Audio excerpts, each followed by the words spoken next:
നമസ്കാരം. ശ്രീകൃഷ്ണ കഥാമൃതം ഭാഗം 484. ഓം ഗം ഗണപതയേ നമ.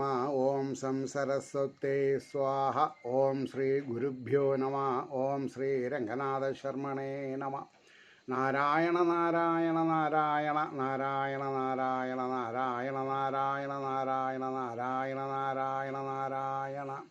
ഓം ശ്രീകൃഷ്ണാർപ്പണമസ്തു. ഓം ശ്രീകൃഷ്ണായ പരബ്രഹ്മണേ നമ. ഓം ശ്രീകൃഷ്ണായ പരബ്രഹ്മണേ നമ. ഹരേ രാമ രാമ രാമ ഹരേ ഹരേ, ഹരേ കൃഷ്ണ കൃഷ്ണ കൃഷ്ണ ഹരേ ഹരേ.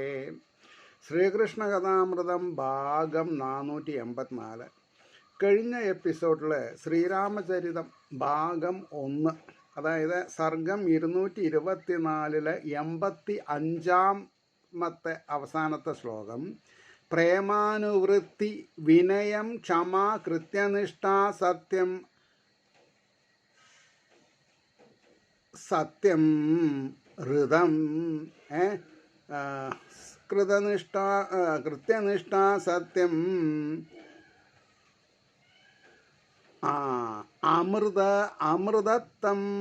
അമൃതത്വം ഒരു വാക്ക് ഞാൻ കണ്ടുപിടിക്കാൻ തല കുത്തി നിന്നു. അമൃതത്വം കൂട്ടക്ഷരാണ്. അമൃതത്വം ഞാനത് എഴുതി വയ്ക്കട്ടെ. അമൃതത്വം ഇന്നലെ എനിക്കത് കിട്ടിയില്ല. അമൃതത്വം പ്രേമാനുവൃത്തി വിനയം ക്ഷമ കൃത്യനിഷ്ഠ സത്യം അമൃതത്വം മൃദുവാക്ക് ഇവയാൽ ഏവർക്കും ആരാധ്യയാം ജനകനന്ദിനി സീതാരാമചന്ദ്രൻ്റെ പുണ്യഹൃദയത്തെ വശീകരിച്ചാൾ. ഒരു സ്ത്രീ, ഭാരതീയ സ്ത്രീ അവശ്യം മനസ്സിലാക്കേണ്ട എല്ലാ ക്വാളിറ്റിയാണത്. ഈ ഒരു ക്വാളിറ്റി ഉണ്ടെങ്കിൽ തൻ്റെ ഭർത്താവിന് എന്ത് തന്നെ അപച്യുതി വന്നാലും പിടിച്ചു നിൽക്കാൻ ഈ സ്ത്രീയുടെ, ഈ ഗുണഗണമുള്ള ഈ സ്ത്രീയുടെ കഴിവിന് സാധിക്കും. വെറുതെ നിങ്ങളതിനെ ഞാൻ ഭാഗവതം വായിക്കൂ രാമായണം വായിക്കുമെന്ന് ഞാൻ പറയില്ല. അങ്ങേ അറ്റം അതിൻ്റെ ഇൻഡെപ്ത് മനസ്സിലാക്കി, അതിൻ്റെ ഗരിമ മനസ്സിലാക്കി, ഒന്നുമില്ലാത്ത എനിക്ക് എല്ലാം തന്ന് അനുഗ്രഹിച്ചിട്ടുള്ള ഈ ഒരു സബ്ജക്റ്റിൻ്റെ മഹിമ എത്രയാണെന്ന് എനിക്ക് പറഞ്ഞാലും തീരില്ല. അതുകൊണ്ടാണ് ഇനി നമ്മൾക്ക് 225 സർഗം നോക്കണം. എന്താ? ശ്രീരാമചരിതം ഭാഗം 2. എന്താ അത്? 1-ാമത്തെ ശ്ലോകം, ആചാര്യൻ അമ്പാർ നുര ചെയ്ത പുണ്യയജ്ഞങ്ങളാൽ അത്ഭുത ദിവ്യലീലൻ. ഈ ഈശ്വരൻ ആരാ? അത്ഭുത ദിവ്യലീലൻ യജിച്ചു വിശ്വേശനെ യജ്ഞമൂർത്തി താൻ തന്നെയാണെങ്കിലും അപ്രമേയൻ. താൻ തന്നെ പൂജിച്ചു എന്ന് പറയുന്നതാണ് ശരി. അഹം ബ്രഹ്മാസ്മി എന്ന് നേരിട്ട് പറഞ്ഞാൽ മതി. പക്ഷേ ഇവിടെ കഥ പറയുമ്പോൾ നമ്മളെ പോലെയുള്ള അപക്വമതികൾക്ക് ബോധം ഉണ്ടാക്കാൻ വേണ്ടി ഭഗവാൻ കുറേ കൂടി ശ്രമിക്കുന്നുണ്ട്. അതുകൊണ്ടാണ് ആചാര്യൻ അമ്പാർ നുര ചെയ്ത പുണ്യയജ്ഞങ്ങളാൽ അത്ഭുത ദിവ്യലീലൻ. ഈശ്വരൻ്റെ ഒരു അരുമയായ പേരാണ് അത്ഭുത ദിവ്യലീലൻ യജിച്ചു വിശേഷനെ. മഹാവിഷ്ണു പൂർണ്ണാവതാരമായിട്ട് ശ്രീരാമനായിട്ട് അവതരിച്ചു. ആ ശ്രീരാമൻ ലോകരെ ബോധ്യപ്പെടുത്താൻ വേണ്ടി മഹാവിഷ്ണുവിനെ യജിക്കുകയാണ്. ഇത്ര മനസ്സിലാക്കിയാൽ മതി. അപ്പോൾ യജിച്ചു വിശേഷനെ യജ്ഞമൂർത്തി താൻ തന്നെയാണെങ്കിലും അപ്രമേയൻ. പ്രമേയങ്ങളെ കൊണ്ട് മനസ്സിലാക്കാൻ സാധിക്കാത്തവൻ അർത്ഥം. 2-ാമത്തെ ശ്ലോകം, ബ്രഹ്മന് ഹോതാവിന്നുമേകി തെക്കും കിഴക്കും മാം ദിക്ക് മഹീമഹീന്ദ്രൻ രാജാക്കന്മാരിൽ വെച്ച് ശ്രേഷ്ഠൻ എന്നർത്ഥം പറയാം. അധിര്യവിനും വടക്ക് ഉൽഗാതാവിനും രാമൻ ഉദാരശീലൻ. യജ്ഞങ്ങളും യാഗങ്ങളും ചെയ്ത് ഉദാരശീലനായ ശ്രീരാമേന്ദ്രസ്വാമി എല്ലാവർക്കും വേണ്ടത്ര ദക്ഷിണാദികൾ കൊടുത്ത് സന്തോഷിപ്പിച്ചു. വിരക്തനാം ബ്രാഹ്മണനാണു സർവത്തിനും ശരിക്കോർക്കിൽ അർഹനായോൻ. വളരെ ശ്രദ്ധിക്കേണ്ട കാര്യമാണ്. വിരക്തനാം ബ്രാഹ്മണനാണ് സർവത്തിനും ശരിക്കോർക്കുകിൽ അർഹനായോൻ. കാരണം വിരക്തി വന്ന ആൾക്ക് കൊടുത്ത സംതൃപ്തി ഉണ്ടാവാണ്ട് നിവർത്തിയില്ല. നേരെ മറിച്ച് ലൗകികത്തിലിരിക്കുന്ന ഒരാൾക്ക് കൊടുത്താൽ പോരാന്ന് തോന്നുന്നു അദ്ദേഹത്തിന്. വിരക്തിയുള്ള ഒരാളെ സന്തോഷിപ്പിക്കാൻ എളുപ്പമാണ്. അപ്പോൾ ഭഗവാനെ സന്തോഷിപ്പിക്കാൻ എളുപ്പമാണ്. ഭഗവാൻ ആരാ? ഭഗവാൻ നമ്മളാരും കൊടുത്തിട്ട് വേണ്ടെന്നൊക്കെ നമ്മൾ പറയും. പക്ഷേ നമ്മൾ പൊയ്മുഖം വെച്ച് ഭഗവാന്റെ ഐശ്വര്യങ്ങളെ നമ്മൾ മിസ്യൂസ് ചെയ്യരുത്. അതാണ് ആവശ്യം. മിസ്യൂസ് ചെയ്യരുത്. ആ മിസ്യൂസ് എന്നുള്ളതിന് വളരെയധികം പ്രാതിനിധ്യമുണ്ട്. അതുകൊണ്ടാണ് പറഞ്ഞത്, വിരക്തനാം ബ്രാഹ്മണനാണു സർവത്തിനും ശരിക്കോർക്കുകിൽ അർഹനായോൻ എന്നോതി. അങ്ങനെ പറഞ്ഞുകൊണ്ട് മധ്യത്തിലെഴും പ്രദേശം ആചാര്യനും നൽകി മഹാനുഭാവൻ. അതായത് ഈ യജ്ഞത്തിന് വേണ്ടി പ്രവർത്തിച്ചവർക്കൊക്കെ അതാത് ഭാഗങ്ങൾ കൊടുത്തു. മധ്യഭാഗം തൻ്റെ ഗുരുവിനും കൊടുത്തു. അണിഞ്ഞ വസ്ത്രാഭരണങ്ങളെല്ലാം ഒന്നില്ല രാമൻ, ഇനി വേറെയൊന്നും. ശരീരത്തിലുള്ള ആഭൂഷണങ്ങളും വസ്ത്രങ്ങൾ മാത്രമേ ഉള്ളൂ. ബാക്കിയുള്ളതൊക്കെ കൊടുത്തു. നമ്മൾക്ക് സാധിക്കുമോ? നമ്മൾക്ക് സാധിക്കില്ല. കാരണം നമ്മൾക്ക് കൊടുത്താൽ കമ്മിയാവുന്നൊരു തെറ്റിദ്ധാരണയുണ്ട്. അതിപ്പോൾ എൻ്റെ ബോംബെയിലുള്ള ചേച്ചിയാണ് എൻ്റെ പല കാര്യങ്ങൾക്കും സാക്ഷി. ഞാൻ സപ്താഹത്തിന് മുമ്പേ എൻ്റെ 2 ഗുരുജനങ്ങൾക്കും, ഒന്ന് ചെറുശ്ശേരിൽ കരുണാകരൻ പിള്ള അദ്ദേഹത്തിൻ്റെ നാരായണീയ വക്താവായിരുന്ന ഈശ്വരയ്യരുടെയും പിറന്നാൾ ഗംഭീരമാക്കി കഴിച്ചു. കാരണം എന്താ? ഞാൻ ആചാര്യസ്ഥാനത്തിരിക്കുമ്പോൾ ഇവരുടെ 2 ആളുടെയും പരിപൂർണ അനുഗ്രഹാശസ്സുകൾ എനിക്ക് വേണം. അപ്പോൾ ആരാണ് നിങ്ങളുടെ ഈ പിറന്നാൾ ഇത്ര ഗംഭീരമാക്കി കഴിക്കണത്? അവരോട് ചോദിച്ചു ആരേനൊക്കെയാണ് വിളിക്കേണ്ടത്. അവർ അതാത് പേര് പറഞ്ഞവരെയൊക്കെ പോയി വിളിച്ചു കൊണ്ടുവന്നു. അവർ തരിച്ചു. ശരിക്കും പറഞ്ഞാൽ ഒരു ശരാശരി ഒരു ഗവൺമെൻറ് എംപ്ലോയിക്ക് ചെയ്യാൻ സാധിക്കണേക്കാൾ വലിയ കാര്യങ്ങളാണ് ചെയ്തത്. അതുകൊണ്ടാണ് എനിക്ക് എൻ്റെ മനസ്സിനെ തൊട്ടുണർത്തി. ഈ ശരീരത്തിലുള്ളതല്ലാതെ വേറൊന്നും ഇല്ലാത്തൊരവസ്ഥ ഞാൻ മനസ്സിലാക്കിയിട്ടുണ്ട് പലപ്പോഴും. അപ്പോൾ അതുകൊണ്ടാണ് അവർ അങ്ങനത്തെവരെ മഹാനുഭാവൻ എന്ന് പറയാം. അപ്പോൾ അണിഞ്ഞ വസ്ത്രാഭരണങ്ങളല്ലാതൊന്നില്ല രാമന്, ഇനി വേറെയൊന്നും. അതേവിധം രാജകുമാരി സൗമംഗല്യ ആദിയാൽ തന്നെ വിളങ്ങി സീത. ഭഗവാന്റെ അനുകമ്പ, അതായത് ഒരു സ്ത്രീയെ സംബന്ധിച്ചിടത്തോളം ഏറ്റവും വലിയ ഉത്തരവാദിത്തം താൻ ഒരു പുരുഷൻ്റെ പത്നിയായിട്ട് അല്ലെങ്കിൽ എൻ്റെ ഭർത്താവായിട്ട് ഒരു പുരുഷൻ ഉണ്ട് എന്നുള്ളൊരു തോന്നലാണ്. അതാണ് സീതാദേവിക്ക്. വേറെ ഒന്നിലും യാതൊരു താല്പര്യമില്ല. വിളങ്ങി സീതാന്നാ. വിപ്രോത്തമന്മാരവർ ഈ മഹാനുഭാവത്വം നോർത്തേറെ അലിഞ്ഞു വേഗം. ഈ എന്താ പറയാ, ഭാവത്വം ഓർത്ത് മഹാനുഭാവത്വം. അത് ആരുടെയും കുത്തിയുന്നല്ല, ഏവർക്കും മഹാനുഭാവന്മാരാവാം. ഈശ്വരനാണ് ആ ഒരു പൊസിഷൻ നമുക്ക് തരുന്നത്. അപ്പോൾ വിപ്രോത്തമന്മാർ അവർ ഈ മഹാനുഭാവത്വം ഓർത്തേറെ അലിഞ്ഞു വേഗം തിരിച്ചു നൽകിയിട്ടുര ചെയ്തു ഞങ്ങൾക്കുള്ളിൽ ഇരുളാകെ നീക്കി. അങ്ങ് ഞങ്ങൾക്ക് തന്ന ദക്ഷിണൊന്നും ഞങ്ങൾക്ക് വേണ്ട ശ്രീരാമചന്ദ്രസ്വാമി. കാരണം എന്താ വെച്ചിട്ടുണ്ടോ, അങ്ങ് ഞങ്ങളുടെ ഹൃദയഗഹ്വരത്തിലുള്ള അവിദ്യയാകുന്ന ഇരുട്ട് നീങ്ങി അങ്ങ് അഹം ബ്രഹ്മാസ്മി, അങ്ങ് ബ്രഹ്മം തന്നെ ആണ് എന്നുള്ള നിലയിൽ ബാലാഗ്ര ശതഭാഗസ് വിസ്തരസ് ഏകോ ജീവ അവരവരുടെ ഹൃദയഗഹ്വരത്തിൽ വിളങ്ങുന്ന തേജോപുഞ്ചം തന്നെയാണ് അങ്ങ് എന്ന് അങ്ങ് കാണിച്ചു തന്നു. ആ ആദ്യത്തെ വരി വളരെ അപ്റ്റാണ്. എന്താ? യജ്ഞങ്ങളാൽ അത്ഭുത ദിവ്യലീലൻ യജിച്ചു വിശേഷന യജ്ഞമൂർത്തി താൻ തന്നെയാണെങ്കിലും ഇത് ഇവർക്ക് മനസ്സിലാക്കി. ശ്രീരാമചന്ദ്രൻ തന്നെയാണ് മഹാവിഷ്ണു തന്നെയാണ് ശ്രീരാമചന്ദ്രൻ. അപ്പോൾ തിരിച്ചു നൽകിയിട്ടുര ചെയ്തു ഞങ്ങൾക്കുള്ളിൽ പ്രവേശിച്ചുരുളാകെ നീക്കി ആത്മപ്രകാശം വിലസിപ്പുറങ്ങിങ്ങാകാതെ എന്തുണ്ടിനി മന്നിടത്തിൽ. ഈ ഭൂമണ്ഡലത്തിൽ അവരവരുടെ ഹൃദയകമലത്തിലുള്ള ചൈതന്യവത്തിനെ അനുസന്ധാനം ചെയ്യാനുള്ള വിദ്യ, പരാവിദ്യ കിട്ടിക്കഴിഞ്ഞാൽ പിന്നെ ഒന്നും നേടാനില്ല. സർവം എല്ലാം നേടിയ കൂട്ടത്തിലാവും. ബ്രഹ്മണ്യദേവൻ ഭുവനേകനാഥൻ കാരുണ്യപാധോതി മഹാനുഭാവൻ. കുറച്ചുകൂടി പറഞ്ഞു. ആത്മപ്രകാശം വിലിശപ്പോരങ്ങിങ്ങേകാതയെന്തുണ്ടിനി മന്നിടത്തിൽ ബ്രഹ്മണ്യദേവൻ ഭുവനേകനാഥൻ കാരുണ്യപാധോതി മഹാനുഭാവൻ.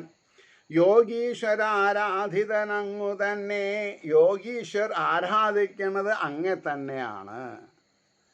അതാണ് ഈ കിണറ്റിലെ തവളയായിട്ട് ഇരിക്കണേനേക്കാളും നല്ലത് സമുദ്രത്തിലെ മകരമത്സ്യം തിമിംഗിലായിട്ട് മാറണം. എന്നിട്ട് ഈ 7 വൻകരകളെയും പ്രദക്ഷിണം ചെയ്യണം. കടലുകൂടെ ഒരു തിമിംഗലത്തിനാണ് സാധിക്കുള്ളൂ 7 വൻകരകളെയും ചുറ്റിപ്പറ്റിയിട്ടുള്ള മഹാസമുദ്രങ്ങളിൽ കൂടെ യാത്ര ചെയ്യാം.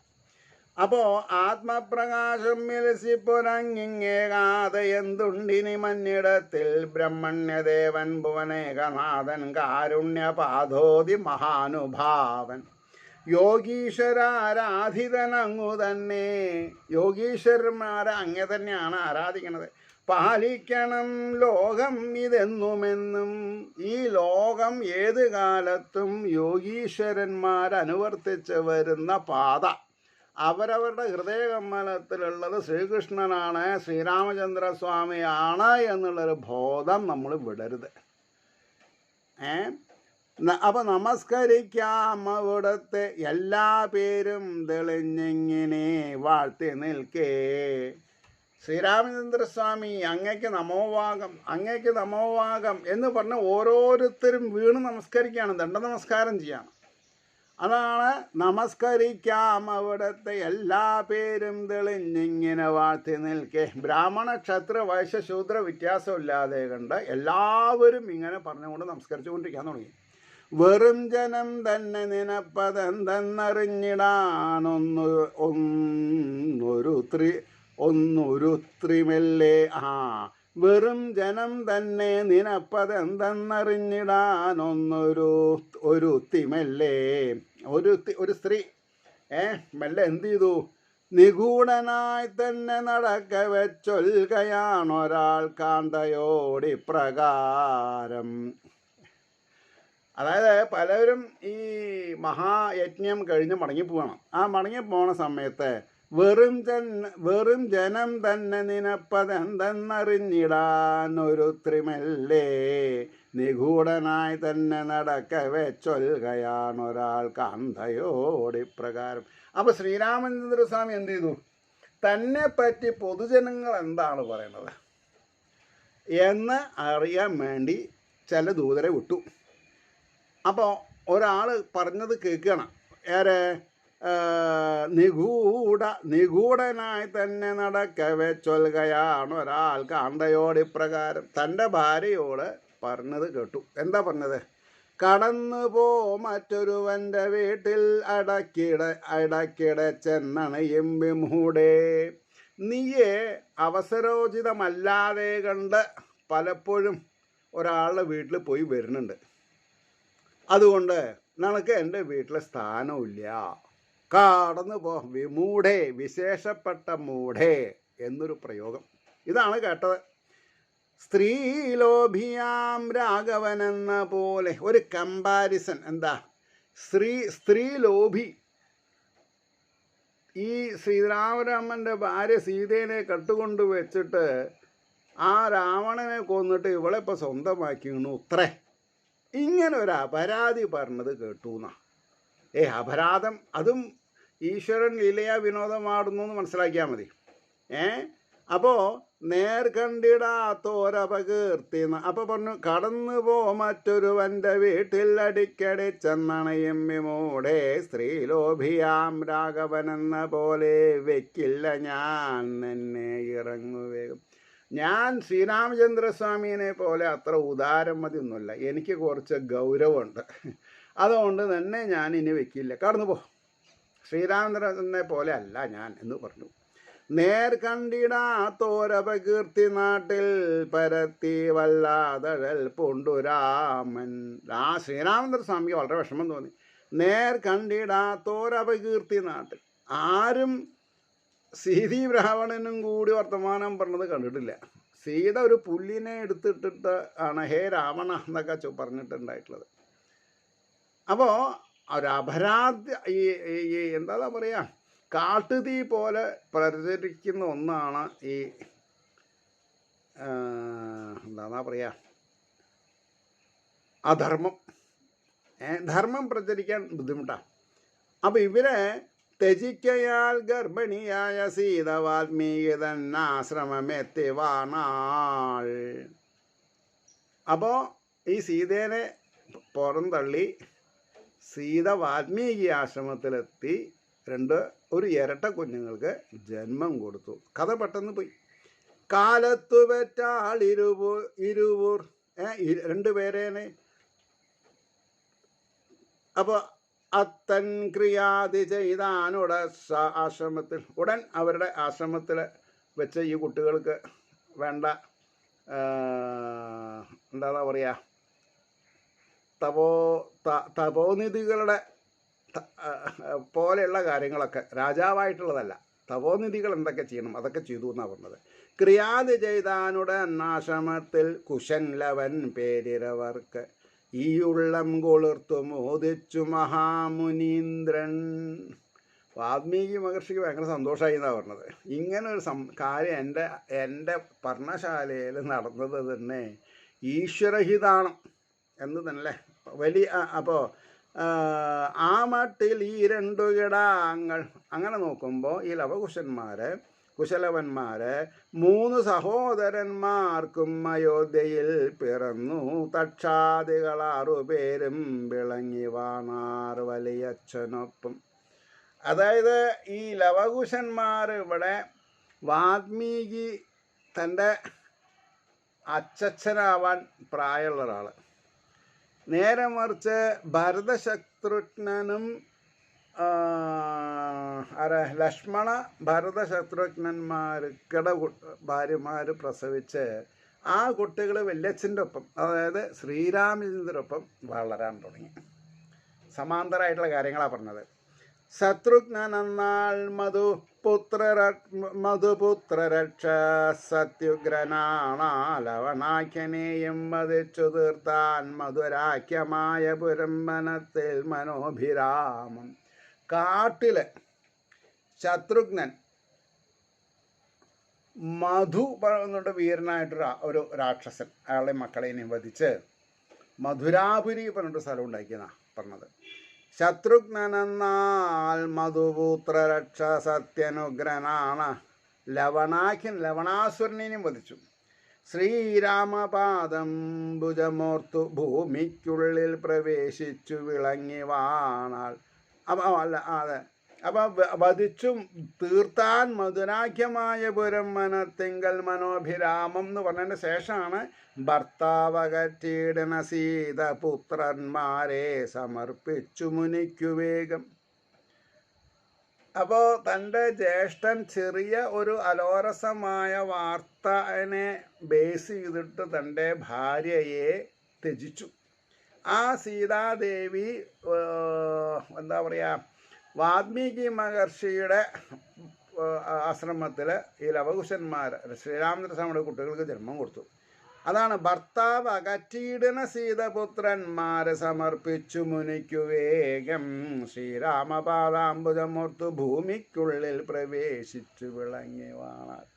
തൻ്റെ മക്കളെ 2 പേരെയും വാൽമീകി മഹർഷിനെ ഏൽപ്പിച്ച് തൻ്റെ ഉള്ളത്തിൽ ശ്രീരാമചന്ദ്രസ്വാമിയെ പ്രതിഷ്ഠിച്ചും കൊണ്ട് എവിടുന്ന് വന്നു സീതാദേവി? ഭൂമി പിളർന്ന് വന്നു.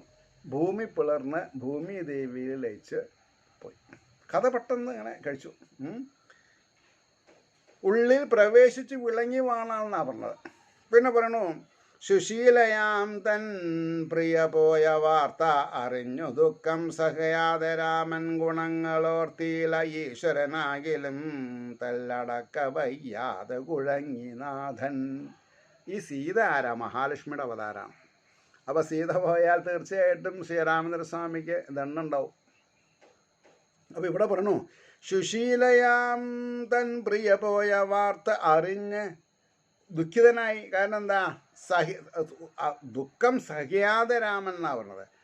ഗുണങ്ങളോർത്ത്, സീതയുടെ ഗുണഗണങ്ങളെ ഓർത്ത് ഈശ്വരനാകിലും സാക്ഷാൽ മഹാവിഷ്ണു ആണെങ്കിലും തല്ലടക്ക വയ്യാതെ കുഴങ്ങി നാഥൻ.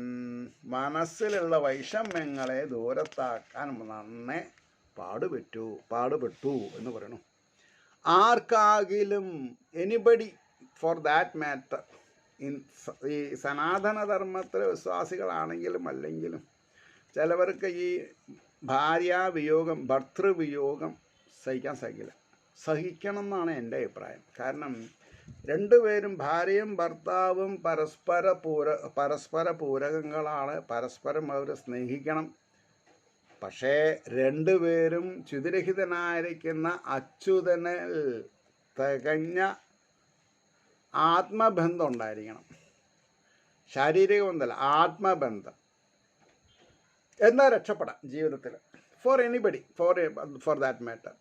അപ്പോൾ ആർക്കാകിലും സ്ത്രീ പുരുഷ പ്രസക്തി ഭയാവഹം തന്നെ ജഗത്തിലെങ്ങും ജിതേന്ദ്രനായി മാർക്കും ഇവണ്ണമാകിൽ വെറും ഗൃഹസ്ഥനെന്തു ചൊല്ലും, ഗൃഹാസക്തനെന്തു ചൊല്ലാം.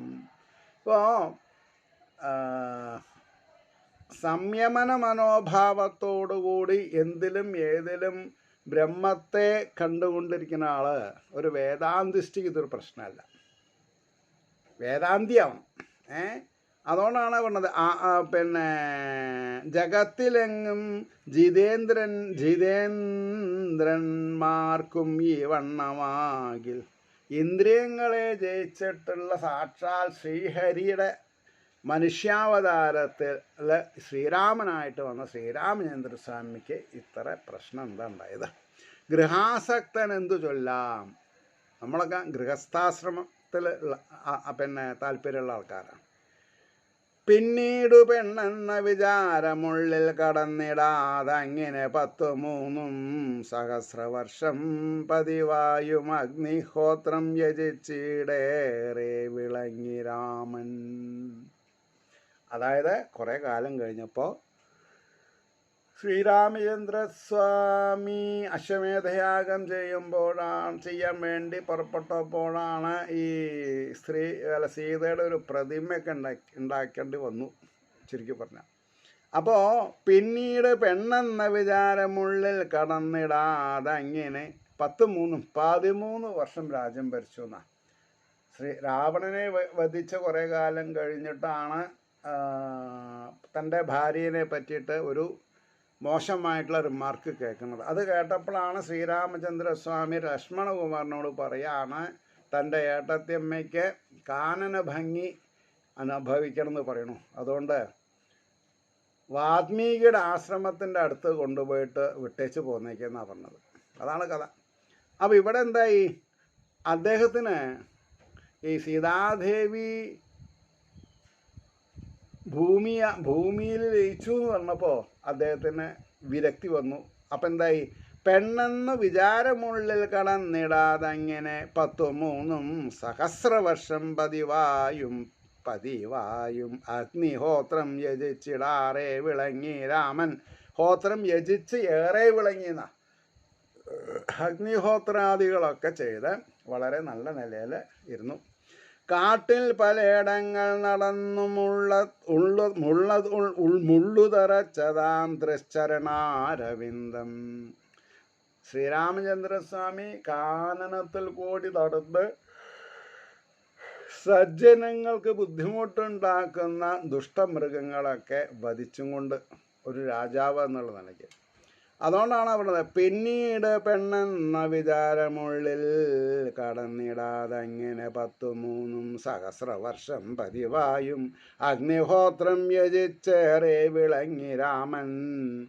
കാട്ടിൽ പലയിടങ്ങൾ നടന്നു മുള്ളുതറച്ചതാം തൃച്ചരണാരവിന്ദം ധ്യാനിക്കുവോർക്കുള്ളിൽ അലിഞ്ഞുറപ്പിച്ചണച്ചു നാഥൻ പരമാത്മധാമം.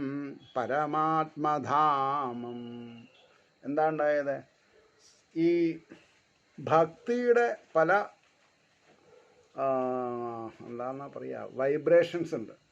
അതൊക്കെ മനസ്സിലാക്കാൻ സാധാരണക്കാരന് സാധിക്കില്ല, പക്ഷേ അസാധാരണ സ്വഭാവമായിട്ട് ഉള്ളവർക്ക് സാധിക്കും. അതാണ് കാട്ടിൽ പലയിടങ്ങൾ നടന്നു മുള്ളുതറച്ചതാം തൃശ്ചരണാരവിന്ദം ധ്യാനിക്കുവോർക്ക് ഉള്ളിൽ അലിഞ്ഞുറപ്പിച്ചണഞ്ഞു നാഥൻ പരമാത്മധാമം. എല്ലാ ഭക്തന്മാരുടെയും തിരുഹൃദയത്തിൽ കയറി കുടികൊള്ളാൻ തുടങ്ങിയെന്ന് പറയാം. ആശ്ചര്യം അല്ല അശരത്തെ തകർന്നു കവീന്ദ്രരൊപ്പം ചിറകെട്ടി രണ്ടും വിണ്ണോർക്കു വേണ്ടിയിട്ടവതാര രാമൻ. ആർന്നോരമേയ വീരൻ നവലീല മാത്രം. ഭഗവാൻ ഓരോ ദിനങ്ങളിലും അനുവർത്തിച്ചു വരുന്നതായിട്ടുള്ള കാര്യങ്ങൾ, ഭഗവാന്റെ ലീലകൾ എന്നല്ലാതെ കണ്ട് ഒന്നും പറയാനില്ല, സാധാരണക്കാർക്ക് സാധിക്കില്ല എന്നൊക്കെ പറഞ്ഞു. അതുകൊണ്ടാണ് ധ്യാനിക്കുവോർക്ക് ഉള്ളിലലിഞ്ഞുറപ്പിച്ചണഞ്ഞു നാഥൻ പരമാത്മധാനം. അങ്ങനെയാണ്. എന്നിട്ടോ ആശ്ചര്യം ദിക്കെങ്ങുമെത്തിയിടും അവൻ്റെ കീർത്തി പുകഴ്ത്തിയിടും. ഏകഛത്രാധിപതിയായിട്ടാണ് ഈ ഇന്ത്യക്ക്, ഭാരത തത്വശാസ്ത്രത്തിന് മാത്രമല്ല എല്ലാ വൻകരകളും ഭരിച്ചിട്ടുണ്ട് അദ്ദേഹം. അതുകൊണ്ടാണ് പറഞ്ഞത്, ദിക്കെങ്ങും എത്തിയിടും അവൻ്റെ കീർത്തി പുകഴ്ത്തിയിടും പുണ്യസദസ്സിൽ ഇന്നും ശ്രീരാമനെ പറ്റി ചാക്യാർമാർ അല്ലെങ്കിൽ പിന്നെ എന്താ പറയുക, ആചാര്യന്മാർ,